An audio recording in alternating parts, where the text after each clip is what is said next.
Today, we look at the contentious history of Ireland and the emergency coinage of 1689 to 1690. In the 17th century, there was considerable tension between native Catholics and English colonial occupation. That tension developed into a war as a result of politics in England. James II, King of England, was deposed in 1688 and fled to France, being replaced by his daughter and her husband William III. However, on the 12th of March 1689, in an attempt to reclaim the throne, James II landed with French support at Kinsale in Ireland and then marched on Dublin, arriving on the 24th of March. James's army marched north and laid siege to Derry, the main stronghold of William's support. That siege was not lifted until the 1st of August 1689, and during that time the Jacobite forces, as those loyal to James are usually known, needed a lot of practical logistical stuff, and that included coined money. James had some money from the French, but planned to produce his own while in Ireland. Quick aside about calendars here. At this time, the new year began on Lady Day, 25th of March. So any coin issued before the 25th of March will, from our point of view, have the wrong year on it. For example, this shilling of James II is dated March 1689, but it wasn't issued when James landed or even when he arrived at Dublin. From our point of view, those events happened in 1689, but for James, because they preceded Lady Day, they were at the end of 1688. This coin was actually minted 12 months after James arrived in Dublin in what we think of as 1690. Don't worry too much about it. If it matters, I'll point it out. There was already a mint in Ireland, in Dublin. It had been run with royal approval to make copper halfpennies by John Knox and taken over by Roger Moore. I didn't look very hard, but found an example on a blog about the mint. Moore's equipment was then used to make coins for James. As you can see, other than the month names, we'll come back to that, these look similar. Importantly, these denominations were normally made of silver, but the coins of James are made of copper. Back for the moment to the war. With the siege at Derry broken, James's forces retreated, and the position largely stalemated until the following summer, when William of Orange arrived personally in Ireland. On the 1st of July, the two armies met at the Battle of the Boyne, and James's army was defeated but not destroyed. The Jacobites advanced to Dublin, and James II fled back to France. Forces loyal to James were eventually defeated at Angrim the following year on the 12th of July 1691, and the last Jacobite stronghold surrendered in October. The whole conflict had lasted less than 2 years. I want to draw attention to those dates. Dublin was abandoned by Jacobite forces in July 1690, but this coin is dated September 1690, 2 months after the location of the mint had been abandoned, which suggests that there are interesting numismatic questions about this coinage. The usual assumption is that some of the coinage was made at Limerick, the last Jacobite holdout, though it is an open question when equipment was moved there, before or after the Battle of the Boyne, and that is the kind of question a die study can answer. The Withers die study, The Irish Gunmoney, was published in 2020, and a colleague gave me a copy of it a few years ago. This episode is sort of a book review, as well as a discussion of what the study can tell us and why it is interesting. The bulk of the book is a die catalogue. It is organised first by denomination. 4 main denominations were made: the sixpence, 12pence, half crown, and crown.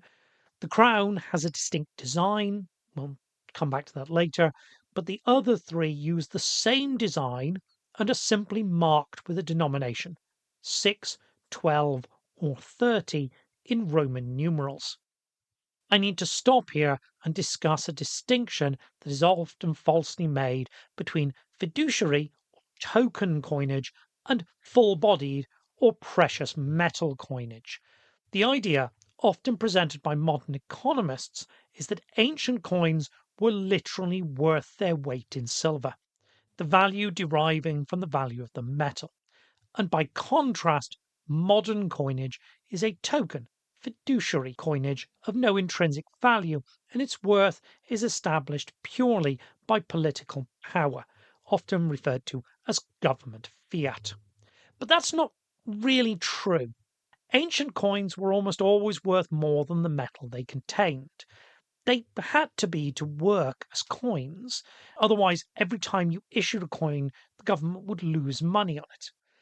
While modern coins still contain metal, and at small denominations, even with cupro-nickel and steel, the value of that metal can make up quite a large proportion of the coin's face value. The reality is that coins have always operated on a continuum, with their value never fully defined by either their physical metal nor entirely unrelated to it.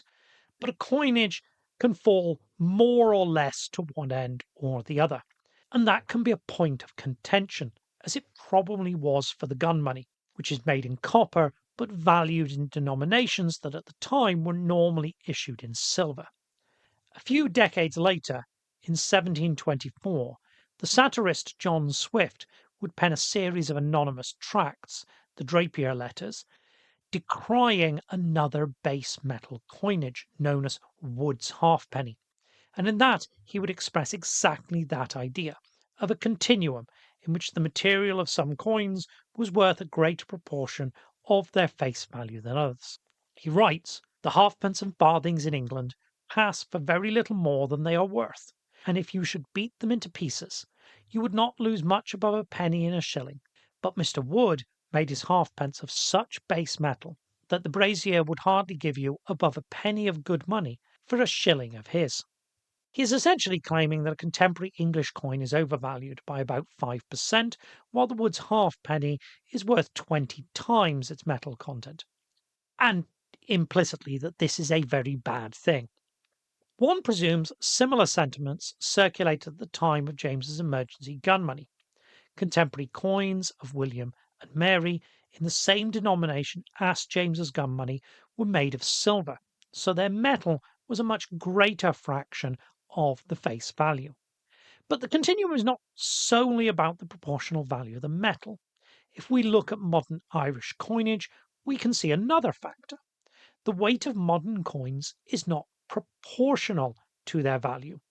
A €1 coin is heavier than a 10-cent coin, but it is not 10 times heavier than a 10-cent coin. When the gun money was first issued, it was significantly overvalued, but the values were proportional to the weight. A shilling was twice the weight of a sixpence, a half crown 2.5 times the weight of a shilling.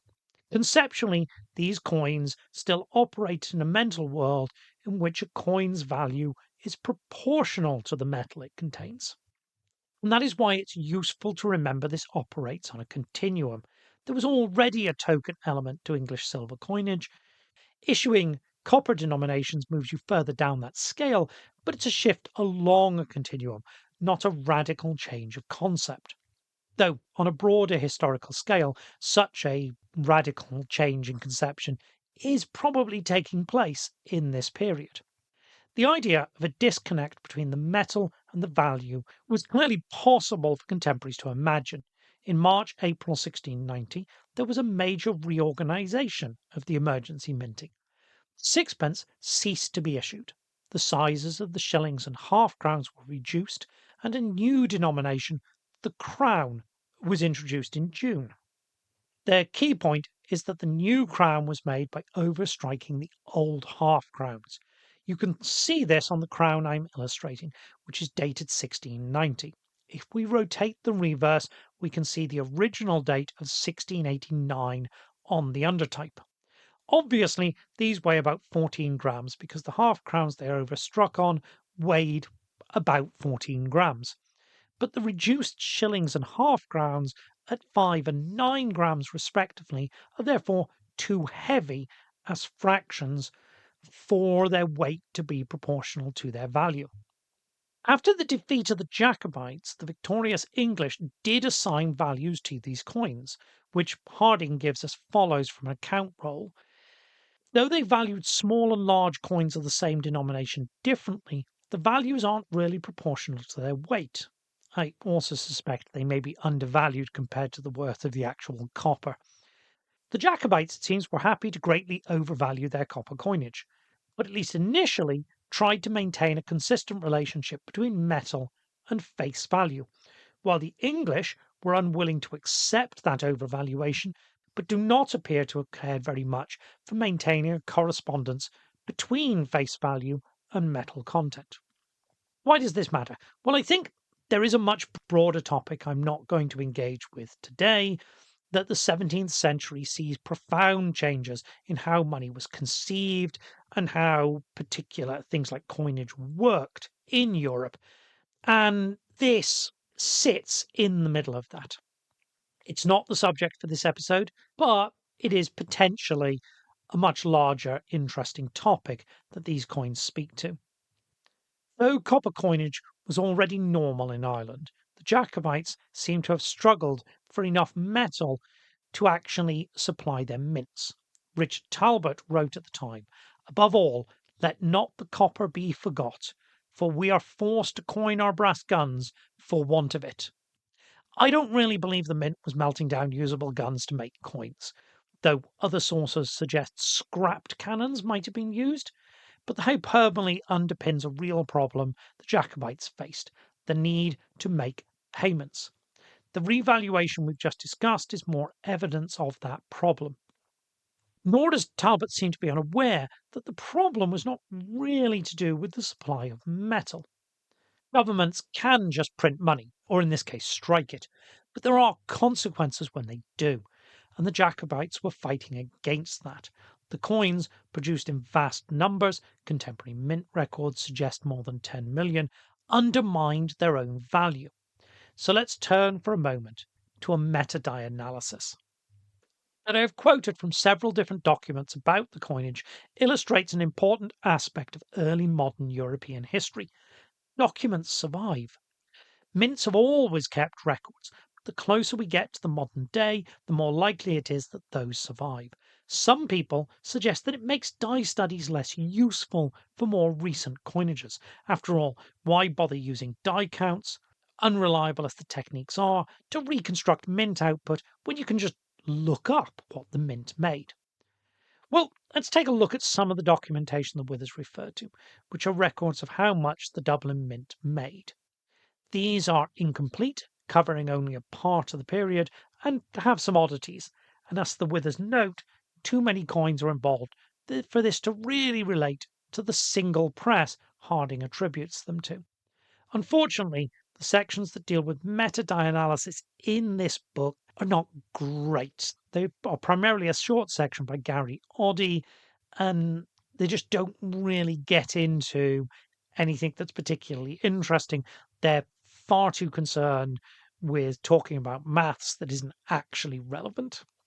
This is not a criticism. I've worked on die study projects myself, and by the time you get to the analysis stage, you've put a huge amount of work in, you're largely exhausted, and you tend to only focus on the bits that most interest you. What this is me just reminding you of something that I've said before. There are huge numbers of these published studies where the analysis is not complete, and more could be done with them. Let's look at the figures in the accounts.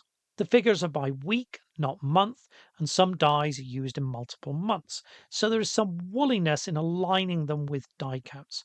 I took some educated guesses and put the data from the documents for the half crown into a spreadsheet, then added an estimate of the dies. This is something the publication misses. It tries to use the number of known dies as a count of how many dies there were, but you need to work from an estimate of the number of dies that were originally used. You need to extrapolate from surviving dies. And I use that here to generate an average number of coins produced per obverse die for each month. Here is a bar chart. And almost immediately we can tell something odd is happening. In April 1690, these numbers are right, the dies suddenly become much more productive, nearly 40,000 coins per die. That compares with typically 8 to 16,000 coins per die for most months. 8 to 16,000 is quite a range for average productivity, and if we ever get round to discussing Ted Buttery, this kind of data is very supportive of his thesis that die counts are not good reflections of how productive a mint was. But a factor of 2 is at least explicable in terms of procedure dominating over practical technological limits. A factor closer to 5, as 40,000 suggests, is much harder to make sense of. In general, I would place more confidence in documentary evidence than die study data.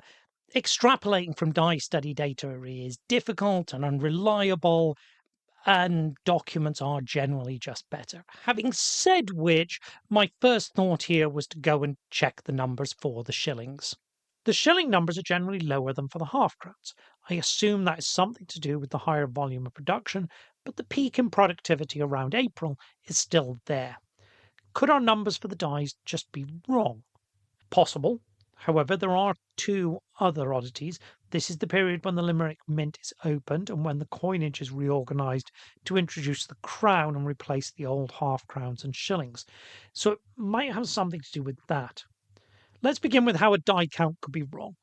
You could just be incredibly unlucky in your sample. Unlikely, as this involves a fair few dies from hundreds of coins. Or the sample could be tainted in some way. The most common source of a problem would be an unreported and largely uncirculated hoard. Imagine if in the first week of its production the mint sent out a large parcel of coins, and those were hoarded. For some reason, the coins in the catalogue all came from that hoard. Then, unbeknownst to us, we would only be measuring the first few weeks of that production. There is no evidence for that, but we should consider another possibility that would have similar effects. If there was a gap between the coins being manufactured and then leaving the mint, what would happen to the coins still in the mint when the designs changed? If all of the half crowns still in the mint were restruck as crowns and the shillings were recast to make blanks, then any trace of the dies that made them would disappear with them. This clearly occurs to the Withers as they mention it in passing but never discuss it in detail.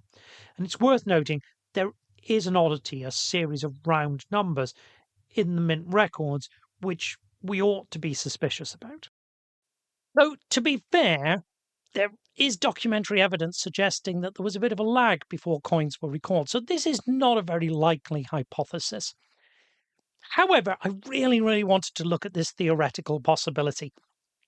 Can you detect a die that otherwise isn't recorded because it only exists as the undertype in an overstrike? And that I thought was really interesting. That's not something that's been really attempted in die studies before. The way to check this would be to look at the dies used for the undertypes. As some coins were overstruck, we can look to see if the coin being restruck were uncirculated production. Of course, to do that, we have to be able to identify the dies on the undertypes.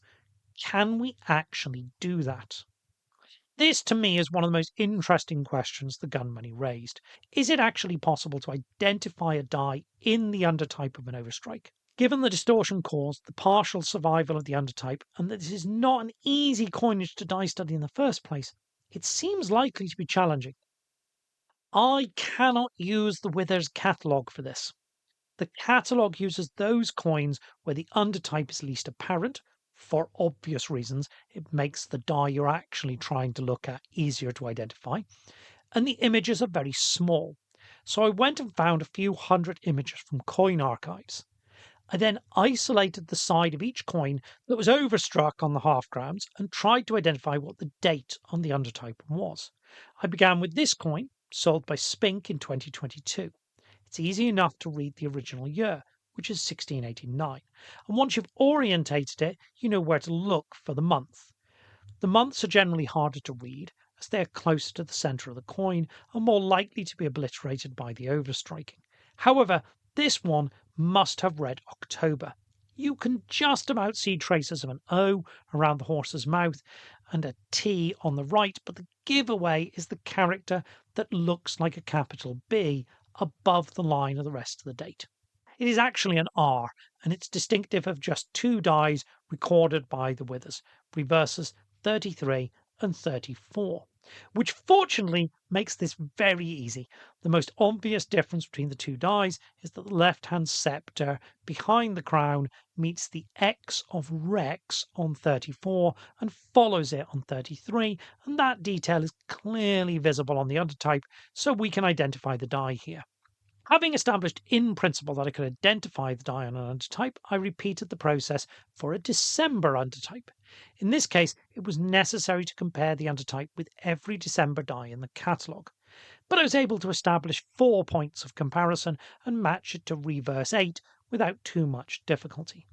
The problem is that becomes very onerous if you cannot read the month, as it would mean comparing an undertype with every reverse in the corpus, and a bit of practice suggested at least 3 points of comparison are needed.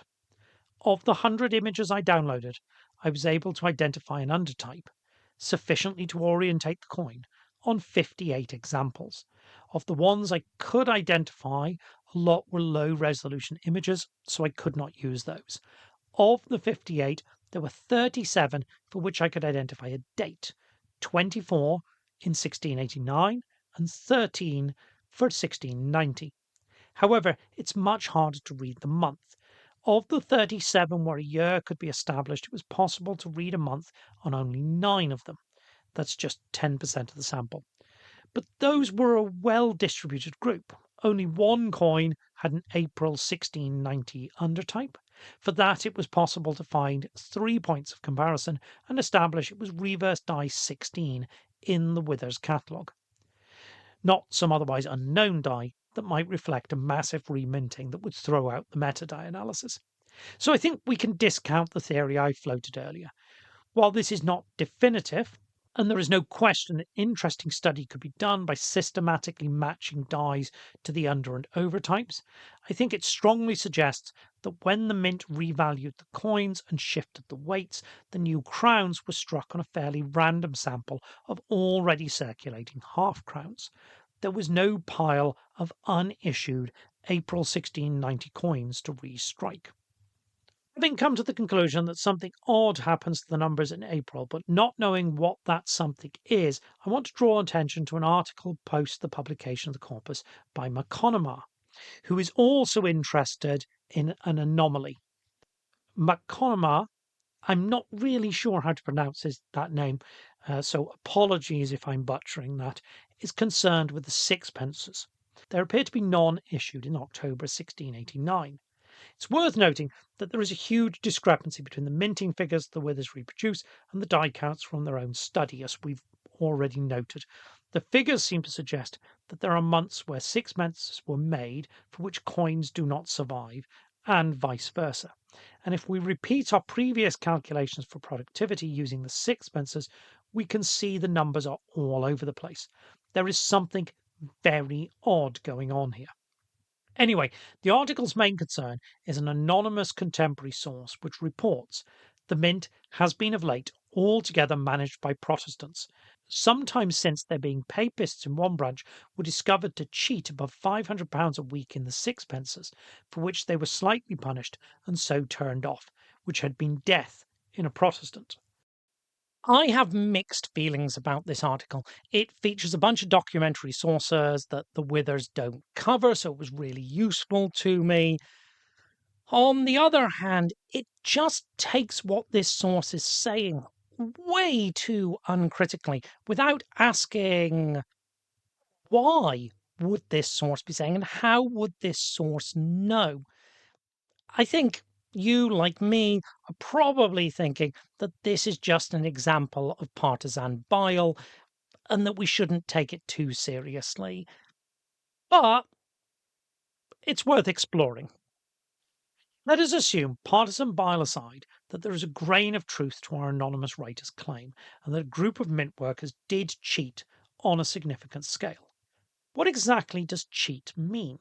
A mint worker could, fairly straightforwardly, just put coins they made in their pocket. Historically, this is the type of theft mints tend to be most concerned with. It's the easiest to perpetrate as it requires no conspiracy amongst workers.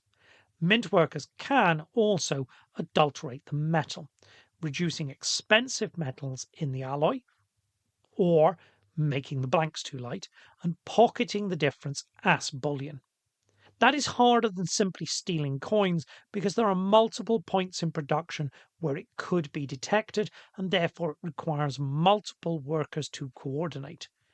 It is also unlikely in this case as the coins are made from base metal. Third possibility, if a conspiracy was possible, would be a simple accounting trick. Mint workers are usually paid for their work piecemeal, i.e., X per a certain number of coins, and depending on circumstance, a mint could simply report and thus charge for more coins than it had actually made. The article never specifies what it thinks is happening here, and the source, which is probably just making it up in a fit of religious bigotry, does not say. However, the article assumes that the cessation of minting we see in the sixpences in October and changes in the design are all a result of this fraud. They arrive at this conclusion. One team or branch in the mint was responsible for the production on the James press and concentrated on half crowns and shillings after June 1689. Another team, including the spiked J moneyer and possibly a number of Catholics, produced shillings and sixpences on the Duchess press. This team produced their shilling dies for each month first, followed by the dies for the sixpences. They were discovered in September and were summarily dismissed. The inscription of the final shilling die of the spiked J moneyer was completed by an apprentice, newly promoted and without senior oversight as a result of the exodus, and who did a poor job of it. Not all members of the Duchess team were dismissed, but suspicion lingered over those that remained. Then, for audit purposes, over the denomination of the fraud and for the distinguishing clearly the output of the rump of the embezzlement team from that of the James press, the mark of a numerical representation of the month was imposed on the dies of the Duchess team. The unfinished spiked J moneyer's sixpence die was completed in this way, and coins were struck from it, before sixpence production was suspended altogether. With the discovery of a major control breach and the sudden loss of many experienced Duchess staff, no sixpences were produced in October. Can a die study really let you reconstruct mint practice in that detail? Yes, absolutely. In principle, it can, though I don't think this article establishes it in this case. And no, the documents are not detailed or clear enough to reconstruct it either. Main thing looking at this made me wish was that there was a book collecting together all the documentary evidence relating to the gun money, because there were so many times when I was doing this when I started drafting something and then I got caught out because I realized there was a piece of documentary evidence that actually answered the question I was trying to ask. As far as I know, there isn't such a book, but it would be incredibly useful. Let's just quickly explain some of the elements of the argument. By the 17th century, mints in Europe were using machines. In England, the Royal Mint had begun experimenting with machines in the previous century and had widely adopted them by the 1660s. By the end of the 17th century, machines were the norm. As I said, the 17th century in Europe marks a conceptual change in physical representations of money, and the adoption of machines is part of that. Striking is a very simple technology for making coins. This illustration is from the end of the 15th century when it was universal in Europe. The blank coin is placed between two dies, and the upper die, the reverse, is hit with a hammer to impress the design. Milling, in contrast, is a relatively complex technology involving multiple stages and specialist equipment. This is an illustration from the 18th century of the type of machine the gun money was probably made on, a lie press. The Withers have a very good introduction on the general issue of how the coins were made, which is well worth reading. There is a division of labour involved in using the fly press. A central worker places a blank between the two dies, while the other workers spin a long arm mounted with heavy weights that drives the dies together to impress the design. But the technological change is not restricted here to simply introducing a machine for striking. There were also changes to how dies were engraved. Older dies had been engraved almost entirely by hand, but dies at this stage were made largely from a series of punches. It is apparent from the reverse of these two shillings, both September 1689. The one on the right is from a die not listed in the Withers corpus. You can tell immediately these are not made from the same die because where the sceptres intersect with the marginal inscription is different. Look at the R's. They are not just the same shape on each coin, they are the same shape on both coins. This is because the engraver of the die used a punch to apply the R. In fact, they made most of the design using punches. The crown is a single punch as well, and as you can see, despite the wear, it's practically identical on both coins. Eventually, milling technology gets so good, dies can be perfectly reproduced so that the modern coins you use look identical, even though they were made by different dies. The Withers finish each month in the catalogue by briefly summarising the punches used.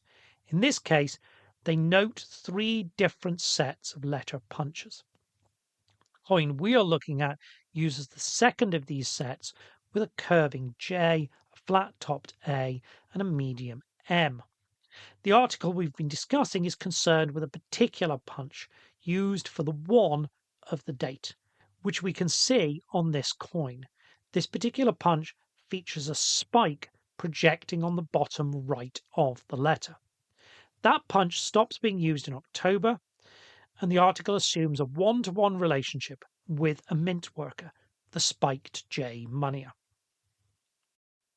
A frustration I have with the catalogue, which is not quite the same thing as a criticism, is that it never lays out exactly which punches were used in what combinations.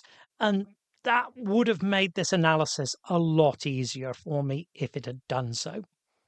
It feels logical that a set of letter punches might belong to the engraver, but there is no obvious reason it should connect to a whole team of workers. Therefore, it's not clear why this article would assume that a punch ceasing indicated a whole team of workers leaving, and I cannot solve this with an interdie analysis.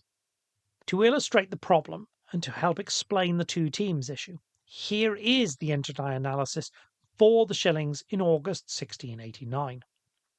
The first thing I want you to notice is simply that there are a lot of dies. There are 51 surviving die combinations that involve a reverse. Reverses are marked as red and round, dated in August 1689. And that is just the surviving combinations. The true number would be higher. There are only 31 days in August. Based on the general evidence for production, the Withers came to the conclusion that there must have been more than one press in operation at a time. Even if we assume 2 presses, the James and the Duchess, then given that we have 3 denominations to accommodate, both presses would have had to use multiple die pairings every day. The naive assumption with mints, they use a pair of dies until one breaks and then they replace the broken die, creating a new pair. As a result, the replacement is now paired with one of the original dies, and over time, a chain of connections develops. That is not what we are dealing with here. Firstly, as Ysa and I have covered before, dies are rarely used to destruction. Secondly, there is good evidence here that the mints retained multiple dies. That is provided by the die links between months. To explain the nomenclature, the date is on the reverse of the coin. So reverse die August 30 is a die with an August date on it. An obverse die, in the chart they're square and blue, does not have a date on it.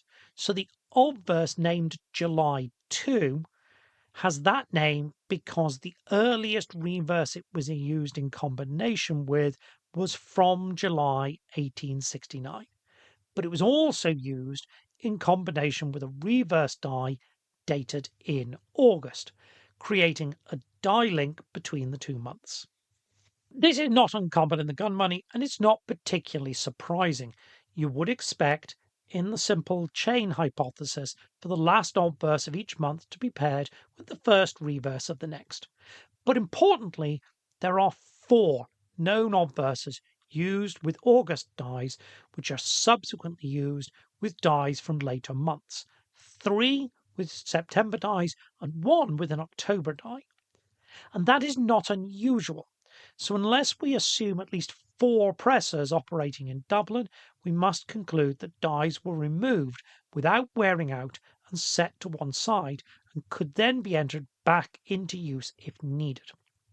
If you watched a lot of videos or read about die studies, your immediate response is probably to ask about a die box. Die boxes are an alternative hypothesis for how mints operated when they have high levels of production, one for which there is quite a lot of evidence in the case of pre-modern striking. In the abstract, the idea is that a mint has a box of obverse dies and a box of reverse dies, and each morning it allocated randomly 1 obverse and 1 reverse to each team. A mint might do this because it is trying to reach a high level of productivity and needs multiple teams, or it may be out of redundancy, ensuring that if one die breaks, another one is immediately available. That is not what the gun money mints are doing. If dies were being paired freely and multiple dies were available, we would expect complicated linkages. In the corpus, there is only one die group more complex than a chain, in the shillings in November, and that nowhere near as complex as would be expected with 4 or more dies available. The one linkage more complex than a chain looks like this. Unfortunately, the corpus is arranged by die combination, but the number of examples is recorded by die. A word of advice for ease of use and to help your reader out: don't do this. Right? When preparing a die catalogue, after each die combination, list the known examples of that die combination. That also makes it much easier for the die study to be extensible, so it's all round just a better way to present things. Fortunately, we can recover the total number of examples for the group and generate an index number. The index number is just an arbitrary measure of how complete our sample is. 6.5 is a fairly good sample, not exceptional, but fairly good. We will likely be missing both combinations and dies, but not a huge number.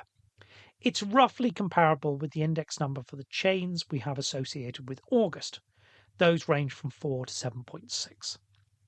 The assumption with most studies is that the relative complexity of the linkage is a function of the sample, that where we have more complex linkages in the study, it is because through random chance or accidents of hoarding, more examples of those dies survive. That does not seem to be the case here.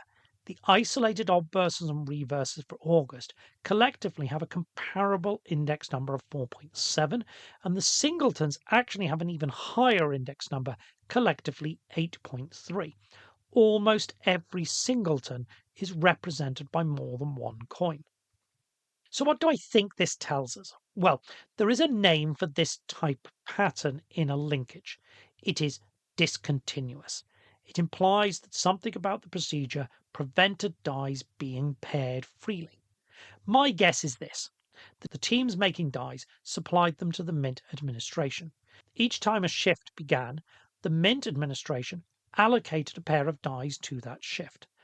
Under normal procedure, that pair of dies was then discontinued at the end of the shift. I think that has to be the normal procedure. For most months, the numbers suggest that there were well over 100 die combinations between all the denominations. In some months, there were more than 120 obverse dies in use. With just 2 machines, it would be necessary for each machine to employ at least 2 sets of dies every day. That sounds like we have a pair of dies on every shift. Presumably, the administration checked the dies after they were used. Most would then have been removed. The metal of the die could then be reused to make future dies. That is why we have so many singletons, why the linkages look discontinuous. Some, presumably those in good condition, were retained so that they could be used if there was a shortage of dies later. Let's go back to the thesis in the article. That assumes that the spiked J punch represents not just an engraver, but a whole team. When we ceased to see that spiked J on the dies, it was because a substantial part of the Duchess team were laid off, and therefore there was insufficient labour to make sixpences, and it took time to restart that production in November. But let's go back to the estimate of the number of dies. Now, instead of presenting the estimates of the three denominations side by side, let's stack them on top of each other to get a total value for all the denominations. If we put a line through for the 95 dies estimated to be used in October, we can see it actually looks quite unexceptional. If the article were right and the problem was a lack of labour, that should have reduced the total number of dies. At minimum, having one less engraver ought to have reduced the number of dies. But apparently it didn't, and as a result, our initial suspicion remains that the source is simply partisan bile, unreflective of the reality at the mints. I don't have good answers for any of this. What I'm doing here is teasing out interesting problems from a die study perspective. But the reality is, any finished die study is actually a careful integration of a wide variety of different techniques and different types of sources. It's not that die studies are better or documentary sources are better. It's that they show you different types of things, and the best type of historical analysis is a careful combination of the two. The Withers discuss Limerick as well as Dublin. They assume a second mint was opened there and discuss when. When Dublin fell in June 1691, that left just the Limerick mint issuing coins. Those coins dated September and October 1691 must have been issued there. However, the remaining Jacobite sympathisers held out for another year after James abandoned them, and they did mint coins. The Withers include these, known as Hibernias, in an appendix. The Withers divide them into two groups: a smaller flan group, which appears to be made on freshly prepared blanks, and a larger flan group, which appear to be overstruck on the large 12-shilling piece. Both are dated 1691 with no month name. That experiment had clearly been abandoned. Also abandoned was a denomination. The Hibernia coins do not tell us how much they are worth. The earliest manuscript reference calls them Hibernias, but does not specify a denomination, so the later attribution as halfpennies is dubious. The Withers note that they only chose to include the Hibernia coins late in the process, and so the sample might be less comprehensive. That looks to be the case. The index number for the smaller flans is just 2.9, and that for the larger flans only 4.6. Estimates imply similar numbers were made on small, fresh flans and large, overstruck flans, somewhere around 60 in total, so possibly comparable to about a month's production at Dublin. Much of the analysis I suggested earlier could potentially be applied here. How much old coinage was still in circulation at Limerick? What was exchanged, etc.? And did the new issue imply the value of the denominated coinage had collapsed entirely? Okay, one more thing. When I was preparing this, I was really focused on the interesting theoretical things you could do with the die study. But Ysa focused on something else. Robert mentioned at the start that the coins have month names on them. I really wanted to know why they used month names on the coins. That seems really interesting. And it's got to be pretty unusual. It is very unusual, and the Withers very sensibly do not tackle this issue. Myself, I don't really have any idea why they used months. Part of the problem is that it's one of those questions that seems really simple, but is actually much more complicated because it requires you to compare the whole history of coinage. It's not just why did it happen here, but also why did it not happen in all of the other places. And there is a big risk with those questions that there might be an example you don't know about. For example, at least one Irish historian in a review, claimed the gun money use of month names is unique. It's not. At the beginning of the 17th century, so chronologically not that far from the gun money, the Mughal Empire famously did the same thing for a few decades. Okay, but I found several suggestions online. The most common one was that the month names would somehow facilitate a gradual replacement when it was possible to redeem them for silver. That seems doubtful to me, not just because it's not what was happening in Mughal India, but because the coins were not redeemed. And I'm not clear on how having the month name on the coins would really have helped in doing that, especially after the restrikings. And remember, after the restrikings, they still have month names on them. What about the idea that it would allow the soldiers to claim interest on their unpaid wages? That one, I have to admit, I found completely ridiculous. A soldier who spent the coin would no longer have it, and if the coin was not to be spent, which both documentary evidence and the restriking data makes very clear it was, this could have been achieved far more easily and effectively with account books. You simply write people IOUs. When we talked about it, you seemed to think that the idea that it was psychological, that the month name would somehow help reassure its users to trust the coin's value, was more plausible. I think that makes a bit more sense. In any case, I don't know the literature well enough to know where these ideas are coming from or what they're based on, but the idea that you're making this coinage that's significantly more overvalued than people are used to, and therefore you might be trying to do something to psychologically reassure them, that seems like a reasonable guess for what's going on. Anyway, in his first draft, Robert did offer a theory based on the coincidence, give or take 70 years, that this happened at the same time in Mughal India and Ireland. The fact that it happened here and not at some other time, he suggested, reflected that the scale of minting was changing in the 17th century. In that draft, he put in a whole bit about how it was possible some other mint also did it, but he didn't know about it, which seemed over the top, but actually turned out to be prescient. Yeah, I was reading a paper by Ehrenkrautz for a completely unrelated thing. And in the 10th century, for a few years at Cairo, the Fatimids also do exactly the same thing by putting month names on the coins. And that rather scuppered my idea, which had been based on the coincidence of early modern dates of the Irish and Mughal examples. You sounded so dejected in the last draft. I don't think your original theory is blown completely out of the water. I doubt there are dozens of other examples waiting, hidden in obscure articles. So there probably are just these two early modern examples. In which case, your original theory is sound. Adding months seems like a logical extension of dating coins when you reach a high enough level of production. But mints that do it quickly realize it's cumbersome and doesn't achieve much.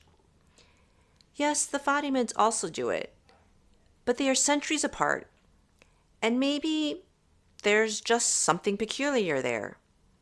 In case listeners are wondering, Ehrenkreitz thought it was about commemorating religiously important events, but Robert isn't convinced. But I would still exercise caution and say I don't really know. And we can see if any other listener knows of other examples. Oh, before you rush to the comments, I do know about the Roman zodiacs, but I'm not actually sure if the images on those relate to the month of production. Anyway, it's worth finishing by saying this is a genuinely interesting study by the Withers. I would recommend at minimum, if you're interested in die studies and the minting of coins, reading at least the introduction. The die study and the data it has poses a number of technical problems. Overstriking, the relationship between the overstruck and understruck die, the use of punches in mechanically reproduced dies, etc. It also, and I've only touched on it, raises bigger issues about how the use of coinage and of how coins are used to represent money and the psychology and technology of that is changing in the 17th century. Issues that tie into a lot of other potentially interesting topics about how and why the world changes so dramatically in the early modern period. But for now, If you made it this far, thank you for listening.